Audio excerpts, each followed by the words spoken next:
রক্ত দেওয়ার মতো ভালো কাজ হতে পারে? মানুষ বাঁচানোর মতো? প্রায় দেখবেন ফেসবুকে বা টিভিতে বিভিন্ন সোশ্যাল মিডিয়াগুলোতে নিউজ আসে, একজন মুমূর্ষু রোগীকে বাঁচাতে রক্তের প্রয়োজন, রক্তের গ্রুপ এ পজিটিভ, কোনো সহৃদয়বান ব্যক্তি যদি থাকেন তাহলে রক্ত দিয়ে আমাদেরকে সাহায্য করবেন, এরকম ঘোষণা আছে না নাই?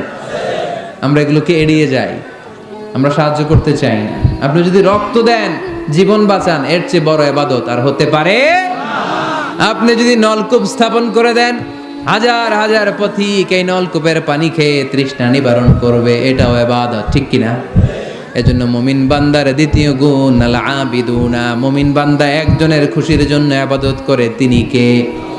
আমরা সব করি কার খুশির জন্য? এজন্য আল্লাহ বললেন, কুল ইন্না সলাতি ওয়া নুসুকি ওয়া মাহইয়ায়া ওয়া মামাতি লিল্লাহি রাব্বিল আলামিন।